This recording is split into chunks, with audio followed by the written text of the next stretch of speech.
क्या कभी ऐसा हुआ है कि जिस चीज़ के पीछे आप पूरी ज़िंदगी भागते रहे, एक दिन आपने उसे छोड़ दिया, लेकिन बस तभी वो चीज़ आपके पीछे आने लगी?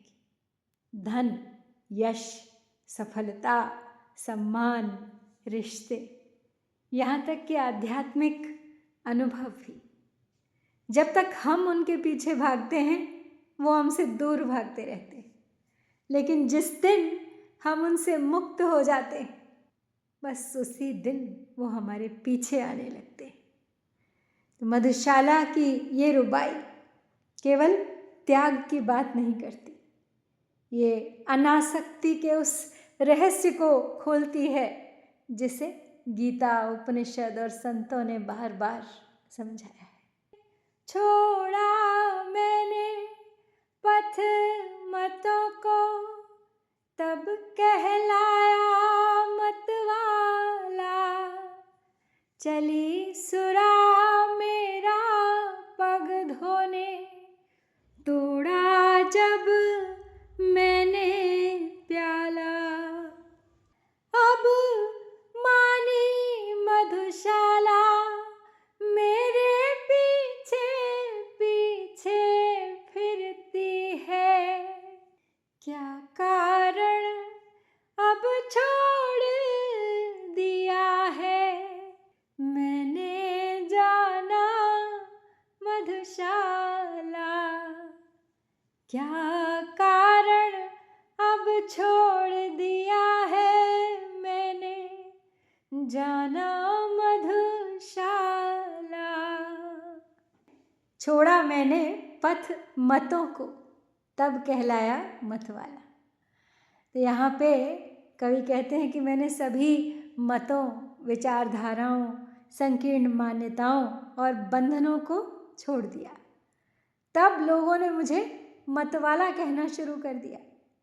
यहाँ मत का अर्थ केवल धर्म संप्रदाय नहीं है, इसका अर्थ है किसी भी प्रकार का कोई पूर्वाग्रह, कट्टरता, अहंकार, दूसरों की बनाई हुई सीमाएं। और जो व्यक्ति समाज की भीड़ से अलग सोचता है उसे लोग अक्सर पागल, सनकी या मतवाला ही कहते हैं। इतिहास गवाह है, कबीर, मीरा, बुद्ध, महावीर सभी को पहले समाज ने अस्वीकार किया था। चली सुरा मेरा पग धोने, तोड़ा जब मैंने प्याला। ये बहुत ही अद्भुत रूपक है यहाँ पे कि जब तक कवि प्याले को पकड़े हुए थे, सुरा उनके पीछे नहीं थी, लेकिन जैसे ही उन्होंने प्याला तोड़ दिया तो सुरा स्वयं उनके चरण धोने चली आई। स्पष्ट है अर्थ यहाँ पर कि जब तक हम सुख के पीछे भागते हैं, सुख हमसे दूर भागता रहता है, लेकिन जब हम सुख के मोह से मुक्त हो जाते हैं, तब सुख स्वयं हमारे जीवन में आने लगता है। अब मानी मधुशाला मेरे पीछे पीछे फिरती है। तो यहाँ पे वो कहते हैं कि अब मधुशाला स्वयं मेरी ओर आकर्षित है, मान गई है। पहले मैं उसके पीछे भागता था, अब वो मेरे पीछे चलती है। यही जीवन का गहरा नियम है। जिसे पाने की बेचैनी समाप्त हो जाती है, वो वस्तु अपना आकर्षण खो देती है और फिर स्वयं हमारे पास चली आती है। क्या कारण अब छोड़ दिया है मैंने जाना मधुशाला। यही इस रुबाई का शिखर है। उत्तर देते हैं यहाँ पे बच्चन जी कि कारण यही है कि मैंने मधुशाला जाना छोड़ दिया है। यहाँ पे छोड़ना भागना नहीं है, ये त्याग भी नहीं है, ये है आसक्ति का अंत। जब अपने अंदर की निर्भरता किसी चीज़ के ऊपर जो होती है वो ख़त्म हो जाती है, तो बाहरी वस्तुएं हमें बांध नहीं सकती। गीता के निष्काम कर्म जैसा ही है। ये भगवान श्री कृष्ण ने कहा था कि कर्मण्येवाधिकारस्ते मा फलेषु कदाचन, अर्थात कर्म करो लेकिन फल से मत बंधो। तो इसी सत्य को मधुशाला के प्रतीकों में यहाँ इसमें व्यक्त किया गया है। और अनासक्ति का रहस्य क्या है? त्याग का अर्थ वस्तुओं को छोड़ देना नहीं है। त्याग का अर्थ है उसके बिना भी भीतर से पूर्ण महसूस करना, पूर्ण होना। जब भीतर पूर्णता आ जाती है तब संसार की वस्तुएं हमें नियंत्रित नहीं कर पाती। आकर्षण का भी बड़ा उल्टा नियम है। जीवन का एक बहुत ही बड़ा विरोधाभास है ये, जितना जिसके पीछे भागो वो उतना ही दूर जाता है, और जिसे पकड़ने की जिद छोड़ दो वो कई बार स्वयं तुम्हारे पास आ जाता है।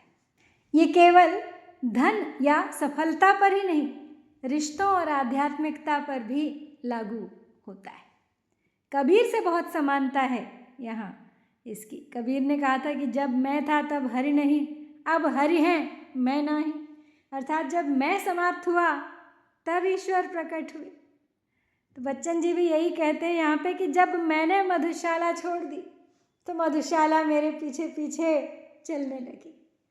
दोनों का संदेश एक ही है, अहंकार और आसक्ति हटते ही सत्य प्रकट होता है।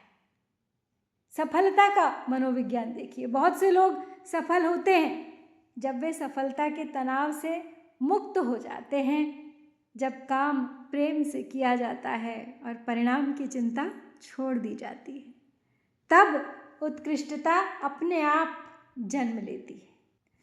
आज के जीवन से अगर इसके जुड़ाव को देखें तो आज हर व्यक्ति धन के पीछे भाग रहा है, प्रसिद्धि के पीछे भाग रहा है, लाइक्स, फॉलोअर्स, सब्सक्राइबर्स के पीछे भाग रहा है, दूसरों की स्वीकृति के पीछे भाग रहा है।